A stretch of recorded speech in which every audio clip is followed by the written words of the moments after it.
Hello there to all of my new year 10s who are starting in September. This is a quick video to help you with your chalk pastel sheet. This is a great example that you can just see behind there that you'll see being broke down throughout the rest of the video.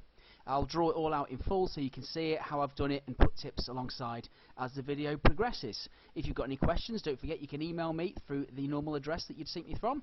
Here on the screen is the Swans sheet, which shows you all of the assessment and gives you some of the success criteria that you're going to need to follow. And this is a really excellent sheet that you can see now, loads of great examples on there, talks about how to overlap the chalks, and it also shows you really good artist links. These three examples that you can see on here, again, really good, show the chalk pastel technique that have been completed really well. This sheet here shows both the Futurists and the Cubists. They are the main influence behind this piece of work that is being set for you, which will be your first sheet in year 10. The Futurists are a group of artists who were very interested in drama, movement and speed, and the Cubists wanted to draw things on the same plane of existence, the same composition from a two-dimensional standpoint that always shows overlapping composition.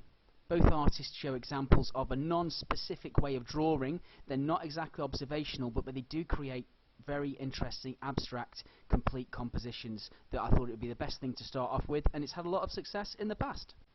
This image here shows the rough process from start to finish, where you start off with a line drawing, has no tone, nothing else. It's just all about getting the shapes and forms drawn out correctly and overlapping. The next stage is then building up those pastel tones, those different colours in quite a scratchy and haphazard dramatic way to emphasise the work of the Futurists. And by the time you've finished and you've filled the whole piece of work, that will be your first coursework sheet done and dusted. This is a really key image for you to look at. It shows some test compositions that students have drawn out in pencil and shows you the types of objects we'll be drawing from. Natural forms such as peacock feathers, seed pods, poppy heads, things like that. It's important to practice drawing from these objects before you then go into the main composition.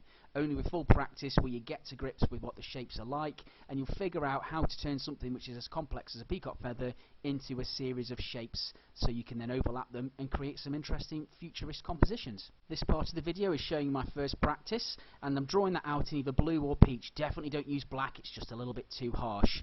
It's always best to use blue or peach because they blend really well with the other colours that you're going to be using.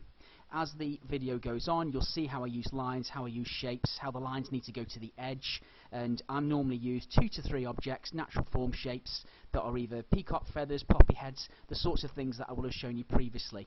And don't forget, you need to look really, really carefully. Can't stress that to you guys enough.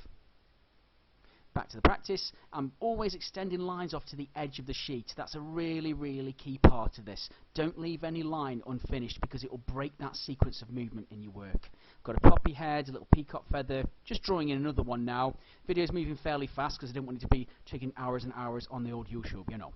So extend lines to the edge whenever you can. That's my first practice over, and now I'm going on to the real thing. Starting off with a peacock feather, extending the lines to the edge as best as I can, and now drawing in a bit of a poppy on the left hand side there, extending the lines to the edge, not adding in too much detail. It's always going to be important that you just stick to this first part as being the lines. If you add too much detail in, you're almost going to sort of ruin this composition before you even got started. This is roughly how many shapes you should be looking for. Go for a good variety of different sizes. You don't want to have too many things that are too big, too many things that are too small. I'm starting off here with orange and blue, and then from the other side I'm going in with green. Those are both examples of opposite colours which work very well. Now the peach is the best one to blend any colour into anything. Peach and white work really, really well. I'm going in quite a scratchy motion, now adding a bit of red into the green. That's a colour opposite, blends really well. And then I'm just about to add a bit more green back into that red. So it's always about that process of blending one colour back into another. I'm adding a bit of orange into the blue, again an opposite colour, but don't overwork the surface too much. Really important. The key to success is by using that scratchy light technique and not making the pastel unworkable, which means it won't take any more pastel on the page. White's really, really good for creating extra little bits of tone and that bit of contrast in there. Now moving into this shape here, adding red in, make sure that you think carefully about your colours that you'll use. You don't always have to use opposites. I've used purple into the red there, really good example of a secondary colour and works really well. This next slide is just showing you again, sort of right at the start, the colour wheel. It also shows you some really good examples that students have done in the past, and it hopefully clearly points out to you the detail that is needed. These are all large A2 sheets. Yes, it takes time to do, but this will be the first GCSE sheet that you'll create that will be really good for your marks. This next sheet, showing you the colour wheel, please bear that in mind. Talked a little bit about opposite colours before, but you can use harmonious colours. You can use whites and you can use peaches to create lighter areas of tone as well. But do think carefully about your colour. Don't just guess and hope for the best.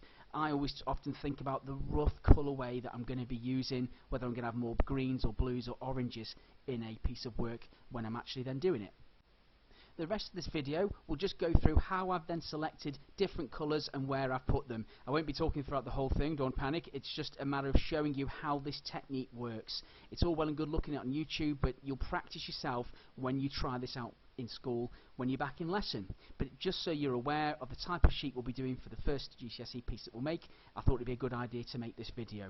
It does speed up a little bit as time goes on, because the whole piece all in all took me, I think it was about 2 hours in all, but this video itself is about 20 something minutes in length because I've had to speed it up so it would be able to process quicker. If you have any questions, please email me, and I hope this helps out, guys. Look forward to seeing you September. Bye.